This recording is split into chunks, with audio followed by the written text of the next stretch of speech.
হোসেন মোহাম্মদ এরশাদের পঞ্চম মৃত্যুবার্ষিকী আগামী 14ই জুলাই। আমরা এই দিনটাকে আমাদের শোকের দিন হিসাবে, শোককে শক্তিতে পরিণত করার দিন হিসাবে আমরা এটা পালন করতে চাই। আমরা ধারাবাহিকভাবে বিগত সময় যেটা করেছি আমরা এভাবেও এবারও ওইভাবেই করতে চাই, কোনো ধরনের ঘাটতি না থাকে। তার কারণ রংপুর আমাদের পরিচিতি, রংপুর আমাদের অস্তিত্ব।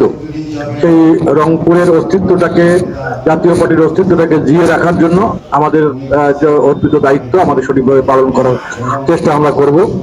এস এম ইয়াসির সাহেব আমাদের কি কি আমাদের কর্ম পরিকল্পনা আছে সেগুলো জানিয়ে দিয়েছেন। শুধু একটি বাকি আছে যে আমাদের কালো ব্যাস ধারণ করতে হবে সবাইকে, যারা জাতীয় পার্টির, আমরা স্পটে দিয়ে দেবো সবাইকে কালো ব্যাস থাকবে। যেহেতু আমরা জাতীয় পার্টি করি, জাতীয় পার্টির চেয়ারম্যানের আজকে মৃত্যুবার্ষিকী, এটা শোক জানানোর জন্য এই সিম্বলটা অনেক গুরুত্ব বহন করে। এটা আমরা অ্যাড করবো ইনশাল্লাহ। আমরা আমার চাই যে কথায় আছে না, যে ফুল ফুটে ঝরে যায় করুণা দেখি, তুমি কিন্তু বন্ধু ঘটে রেখো মোর স্মৃতি। তা আমি মনে করি যে স্মৃতিতে মানুষ বেঁচে থাকে। আর উনি জাতীয় পার্টির প্রতিষ্ঠাতা, আর মানুষ সেই দলেরই আজকে আমরা পরিচয় দিচ্ছি। আমি কো চেয়ারম্যান, আমি সভাপতি, আমি প্রেসিডিয়াম মেম্বার, আমি কমিটির সদস্য। এই পরিচয়টা কিন্তু আমাদের থাকতো না যদি জাতীয় পার্টি আমরা না করতাম। আমাদের অনেক পুরাতন কে কি হলাম, কোথায় আছি না আছি পরের ঘর, কিন্তু জাতীয় পার্টির কর্মী হিসাবে যে পরিচয় দিতে আমরা যেরকম গর্ববোধ করি, সেই বিষয়টা আমাদের অবশ্যই খেয়াল রাখা উচিত। অনেক আমাদের সাথী এখানে আছে যারা দুঃসময় সাথী ছিলেন। আমার মহিলা পার্টির মালা আমার পাশে আছে, আমাদের মহিলা আব্দুর রহিম, আপনারা সবাই আমরা কিন্তু পুরাতন দিনের সাথী। তা আমরা সেই স্মৃতিগুলো কোনোভাবেই ভুলতে পারি না এবং ভুলতে যেতে চাই না। আমি একটা জিনিস বলতে চাই, 33টা ওয়ার্ডে কমপক্ষে, প্রত্যেকটা ওয়ার্ডে কমপক্ষে একটি করে জায়গায় আপনাদেরকে আমাদের বিশেষ করে কোরআন তেলাওয়াত এবং হোসেন মোহাম্মদ এরশাদের যে বিভিন্ন কর্মসূচির ভাষণগুলো আছে এগুলো প্রচার করা।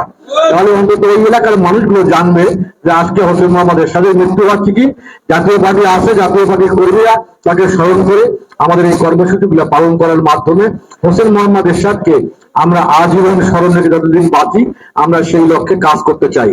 একটা কথা আছে যে আসলে ব্যক্তির চেয়ে দল বড়, দলের চেয়ে দেশ বড়। তা আমরা কিন্তু বেমালুম ভুলে যাই, হয়তো আমরা ব্যক্তির স্বার্থে আমরা দলীয় সেই দায়িত্বটা পালন করতে ভুলে যাই। হয়তোবা আমাদের নিজস্ব কোনো স্বার্থ থাকে, নিজস্ব কোনো কম্বল থাকে, নিজস্ব কোনো চাওয়া পাওয়ার বিষয় থাকে। এটা তো পরের বিষয়, কিন্তু আমরা প্রথমেই আমাদের জাতীয় পার্টির এখানে পরাজয় মানে কি আমাদের সবার পরাজয়, জাতীয় পার্টির বিজয় মানে আমাদের বিজয়। তা আমরা আমাদের এই মেসেজটা বিশেষ করে সদর উপজেলায় আমরা খুবই ব্যথিত যে আমাদের সদর উপজেলা পাঁচটা মাত্র ইউনিয়নে জাতীয় পার্টির নেতা কর্মীরা এবং তার পরিবারের সদস্য যদি ভোট দিত তাহলে আজকে মোন্না উপজেলা চেয়ারম্যান হতো। কিন্তু সে কথা আমরা করতে পারি নাই। এটা আমরা করতে পারি, আমাদের ব্যর্থতা, সাংগঠনিক ব্যর্থতা আমি মনে করি। সেই জন্য আমি মনে করি যে আপনাদের যারা জেলার দায়িত্বে আছেন তারা অতি সত্বর এই কমিটিগুলো যাতে রিকভার করা যায়, আপনাকে ভেঙে দিয়ে নতুন করে কমিটি করা ভালো, কমিটি করা সবচেয়ে শ্রেয়। তার কারণেই আমি মনে করি যে গম চাউল খাওয়া, গম চাউল ভাগ বাটাবার যে নেতা, এই নেতার আমাদের দরকার নাই। আমাদের দরকার হলো যারা দলকে ভালোবাসে, দলকে এগিয়ে নিয়ে যাওয়ার জন্য যে আমরা জাতীয় পার্টি করি, এই জাতীয় পার্টির ঝান্ডা, জাতীয় পার্টির লাঙ্গলকে নিয়ে যারা আমরা এগিয়ে যেতে চাই, ওই ধরনের আমাদের কর্মী দরকার, ওই রকম ডেডিকেটেড কর্মী আমাদের প্রয়োজন। সেক্ষেত্রে এই বিষয়গুলো আমাদের অবশ্যই খেয়াল রাখতে হবে। আমি জাতীয় পার্টি করব, আমি আবার অন্যজনের কাজ করব, অন্যজনের মিটিংয়ে থাকবো, অন্য করবো, এটা তো জাতীয় পার্টি করার কথা না, জাতীয় পার্টির ক্ষতিগ্রস্ত করা। এটা আমি সেক্ষেত্রে আমি বিশেষ করে আজকে জেলার সভাপতি, আহ্বায়ক, সাধারণ সম্পাদক আছেন, তারা আপনারা প্রত্যেকটা ইউনিয়ন আপনারা, যেগুলো আমরা 2টা ইউনিয়ন কাউন্সিল করে করা হয়েছিল সেগুলোর মেয়াদ চলে গেছে। এখন কমিটিগুলো ভেঙে দিয়ে প্রত্যেকটা ইউনিয়ন ওয়ার্ড করে ইউনিয়ন পর্যায়ে, তারপরে ইউনিয়ন পর্যায়ে করার পরে উপজেলা কাউন্সিল করে একটা স্ট্যান্ডিং কমিটি করেন। সদর উপজেলাটা আমাদের একটা অঙ্গ। যেমন আমরা এখানে এমপি আছে, আমি সিটি কর্পোরেশনের মেয়র আছি, আমাদের সদর উপজেলাটা আমাদের কিন্তু একটা থার্ড হ্যান্ড। সেখানে কিন্তু আমাদের একটা এই নির্বাচনটা আমাদের জন্য একটা পরাজয়ের কারণ হয়ে গেছে। তা আমি মনে করি এই ইফেক্টটা যেন না পড়ে। আমরা নিজের ঘরটা যদি সামলাইতে না পারি, আমরা পরে কিভাবে আমরা মিঠাপুকুর, আমরা পীরগঞ্জ, আমরা গঙ্গাচড়া, আমরা বদরগঞ্জ, তারাগঞ্জ, কাউনিয়া, পীরগাছা, কিভাবে আমাদের মেসেজগুলো, বার্তাগুলো পাঠাবো? তো সেজন্য দলকে সংগঠিত করতে গেলে দলের পিছনে শ্রম, সময়, অর্থ এগুলো ব্যয় করতে হবে। যারা জেলার দায়িত্বে আছেন, আমরা মহানগরের দায়িত্বটা নিয়ে আছি, তারা এই বিষয়গুলো মাননীয় সংসদ সদস্যের কথা বলে আপনারা প্রত্যেকটা উপজেলা কিভাবে কাউন্সিল করা যায়, কিভাবে তাদেরকে পৃষ্ঠপোষকতা করা যায়, কিভাবে তাদেরকে ব্রিফিং দিয়ে দলকে সংগঠিত করা যায়, তাহলে সেই ব্যবস্থা আপনাদের করতে হবে। তাহলে কিন্তু দল ওই কথায় একদিন মাসে 6 মাসে একদিন মিটিং হলো, আসলাম একটু চা চক্র করে চলে গেলাম, এটার নাম দল নয়। দল প্রত্যেক দিনে দলের কাজ করতে হয়। প্রত্যেক মুহূর্তে দলের ভাবমূর্তিকে সমুদ্র রাখার জন্য আমাদের পথে প্রান্তরে আমাদের নেতা কর্মীরা কাজ করবে। যেমন মনে করে আওয়ামী লীগ রাষ্ট্রীয় ক্ষমতায় আছে, এখন তারা সদস্য সংগ্রহ নামে ফর্ম ছাপায় তারা সদস্য সংগ্রহ করতেছে। এগুলো আপনার দলীয় কর্মকাণ্ড বলতে যদি আমরা না থাকি, তাহলে দল থাকবে, হয়তো নামকাও আছে, দল থাকবে, দলের কোনো কর্মকাণ্ড রোড লেভেলে থাকবে না। তা আমি সেক্ষেত্রে দেখার জন্য আমি অনুরোধ করছি। আর পার্টির চেয়ারম্যান একটা কথা বারবার বলবেন যে আমি দল করি, আমি দলটাকে, আমি তো আর বেশি দিন বাঁচবো না, এটা কথাটা বারবার উনি বলতেন যে আমি বেশি দিন বাঁচবো না, কিন্তু আমার জন্মবার্ষিকী, আমার মৃত্যুবার্ষিকী তোমরা পালন করিও। এই কথাটা কিন্তু হোসেন মোহাম্মদ এরশাদ তার জীবন কাছে বহুবার আমাদের সামনে বলে গেছেন। তা আমরা তারই অনুসারী, তারই কর্মী। আমরা চাই হোসেন মোহাম্মদ এরশাদের সেই একটা আড়ম্বর অনুষ্ঠানের মাধ্যমে আমাদের এই কর্মসূচিটা পালন হবে ইনশাআল্লাহ।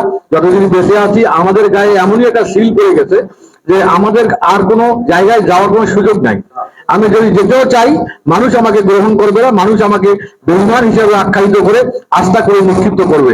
সেই জন্য আমাদের অস্তিত্ব যার সঙ্গে জড়িত আছে সেই দলটাকে আমরা আন্তরিকভাবে ভালোবেসে সেই দলের কর্মকাণ্ডকে আমরা গতিশীল করব, এই প্রত্যয় আমি ব্যক্ত করে আগামী দিনে আমাদের তো ডিক্লারেশন হয়ে গেছে প্রোগ্রামগুলা, কিন্তু প্রত্যেকটা ওয়ার্ডে অন্তত একটা করে মাইক বাজাতে হবে।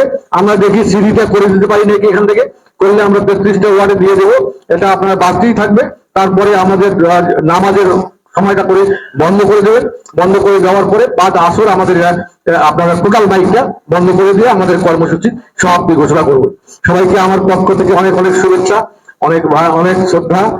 এখানে আপনারা এসেছেন এবং এভাবেই যদি আপনারা সংঘবদ্ধ আমরা থাকতে পারি, তাহলে রংপুরে এখন হয়তো বিপদ নাই, বিপদ আসতে কতক্ষণ। আমাদের দল যে মনে করেন যে ভালো অবস্থায় আছে তা তো নয়, কিন্তু আমাদের রংপুরের অস্তিত্বটাকে জানান দিতে ঠিক রাখতে গেলে আমাদের কিন্তু ঐক্যবদ্ধ থাকতে হবে। ঐক্যবদ্ধ কোনো বিকল্প নাই। রাজপথ দখল ছাড়া রাজনীতি টিকবে না। এখানে চর দখলের মতো রাজনীতি চলছে। চর যে লাঠিয়াল বাহিনী দিয়ে চর দখল করতে পারবে, রাজনীতি তার পক্ষে। সেক্ষেত্রে আমরা মনে করি আমরা কোনো অংশে কম নাই। আমরা জাতীয় পার্টির লাঠিয়ালে বলেন, লাঠি বলেন আর মাটি বলেন, যেটাই বলেন না কেন, আমরা কিন্তু সব দিক থেকেই শক্তিশালী অবস্থানে আছি। আমরা চাই এই অবস্থান আরো শক্তিশালী, আরো শক্ত করার জন্য আমাদের প্রাণান্ত চেষ্টা থাকবে। আপনারা যদি শক্তি না থাকে, আপনাকে কোনো প্রশাসনিক কর্মকর্তা, এখানে ডিসি, এখানে এসপি, এখানে ডিজিএফআই, এখানে এনএসআই, এখানে গোয়েন্দা সংস্থার লোক কেউ আপনাদেরকে পাত্তা দিবে না। তখন দেখবেন যে আপনাদেরকে ওই জাতীয় পার্টির পরিচয় আপনারা কিন্তু ছাড় পাবেন না। সেজন্য আমাদের শক্তি সামর্থ্য যদি আমাদের শরীর থাকে, তাহলে আমরা যে কোনো অন্যায়ের প্রতিবাদ করে নিজেকে অন্যায়ের প্রতিবাদকারী হিসাবে নিজেকে আমাদের জায়গায় আমরা এস্টাবলিশ করতে পারবো। সেটা আমাদের দলের ভাবমূর্তি ক্ষুণ্ণ বাড়বে এবং পাশাপাশি আমরাও নিজেকে সেফ রাখার জন্য একটা প্ল্যাটফর্ম পাবো। সবার মঙ্গল কামনা করে আগামী প্রোগ্রামে সবাইকে অংশগ্রহণের আহ্বান জানিয়ে আমি আমার বক্তব্য এখানে শেষ করছি। আল্লাহ হাফেজ, আসসালামু আলাইকুম। জাতীয় পার্টি জিন্দাবাদ, হোসেন মোহাম্মদ এরশাদ অমর হোক, জিএম কাদের জিন্দাবাদ।